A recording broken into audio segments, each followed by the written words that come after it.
The roots of the Second Congo War lie in the aftermath of the Rwandan Genocide of 1994.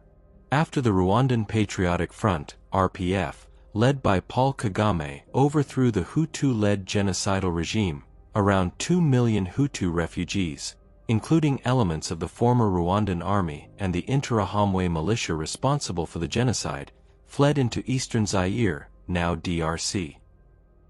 There, they reorganized in refugee camps and launched attacks on the new Rwandan government. The Zairean government under Mobutu Sese Seko tolerated, and at times supported, these groups. In response, Rwanda and Uganda supported a rebellion led by Laurent-Désiré Kabila, who, in 1997, overthrew Mobutu and renamed the country the Democratic Republic of the Congo. However, once in power, Kabila distanced himself from his Rwandan and Ugandan backers. He purged Rwandan officers from the military and adopted a nationalist stance that alarmed Kigali and Kampala.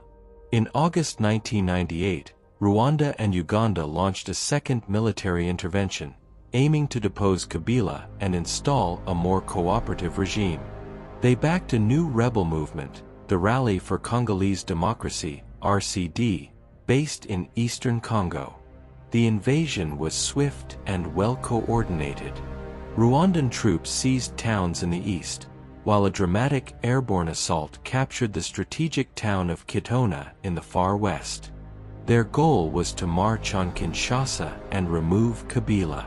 Facing imminent collapse, Kabila appealed for regional help. Angola, Zimbabwe, and Namibia responded, citing regional security and treaty obligations.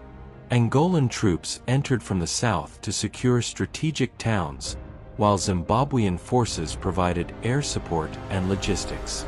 These alliances turned what had begun as a domestic rebellion into a full-scale continental war.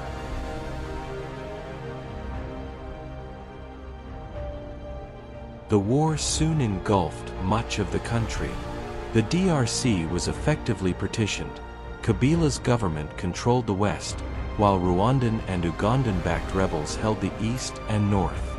The front lines stretched over thousands of kilometers of jungle, river, and savanna, with little infrastructure. Warfare was grueling and often fought over key towns, airstrips, and mining zones. Kisangani, a strategic river port in northeastern Congo, became a focal point of the conflict. Initially controlled by the RCD, the city saw multiple battles between Rwandan and Ugandan troops, who turned on each other in 1999 and again in 2000 in bloody confrontations over diamond revenues. These clashes resulted in hundreds of civilian deaths and highlighted the greed and rivalry that undermined the rebel alliance. Numerous other battles occurred in towns like Pweto, Kalemie, and Buji-Mayi, often with regional armies fighting side by side with local militias or against them. The Congolese government allied with various irregular forces, including Mai-Mai militias, which were often poorly disciplined and brutal in their tactics. Rebel-held areas became zones of lawlessness and predation.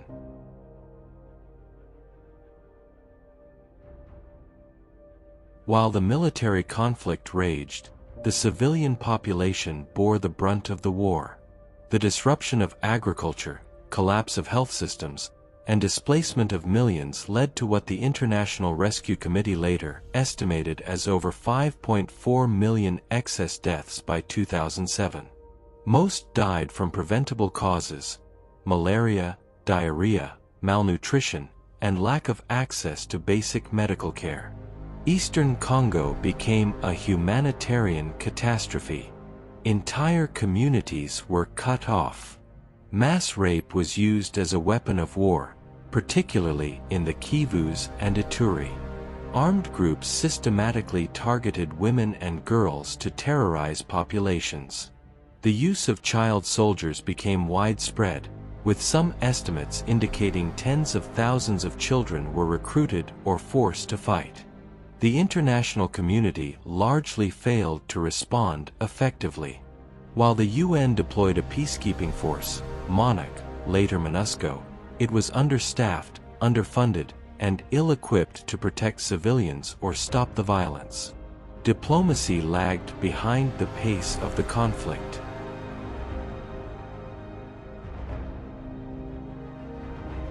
On January 16, 2001, Laurent-Désiré Kabila was assassinated in his office by one of his bodyguards.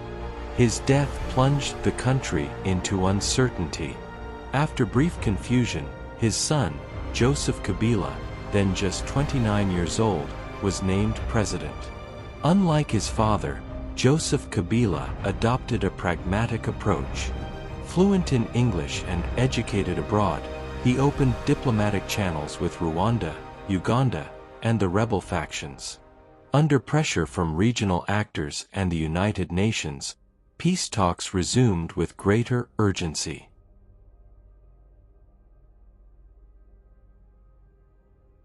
In 2002, after years of negotiations, a series of peace deals were signed. The Sun City Agreement established a framework for a transitional government, and the Pretoria Accord led to the formal withdrawal of Rwandan troops. A final accord in December 2002 created a unified government, integrating rebels into the national army and setting the stage for elections. In 2003, the transitional government was formed, with Joseph Kabila as president and 4 vice presidents representing the main factions, including Jean-Pierre Bemba of the MLC. The formal war was declared over, but insecurity persisted.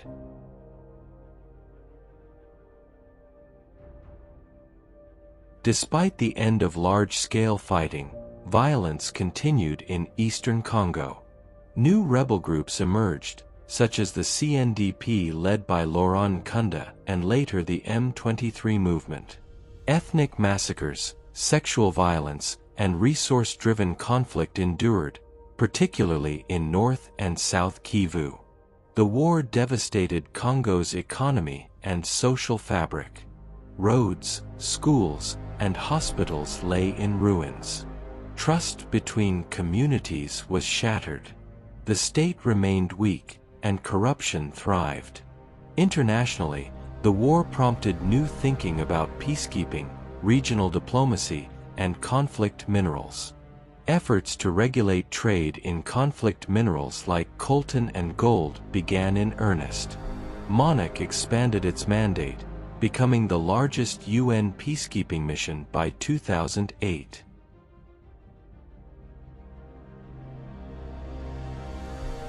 The Second Congo War remains one of the most complex and deadly conflicts since World War II. With 9 African nations and over 24 armed groups involved, it reshaped the political and economic landscape of Central Africa.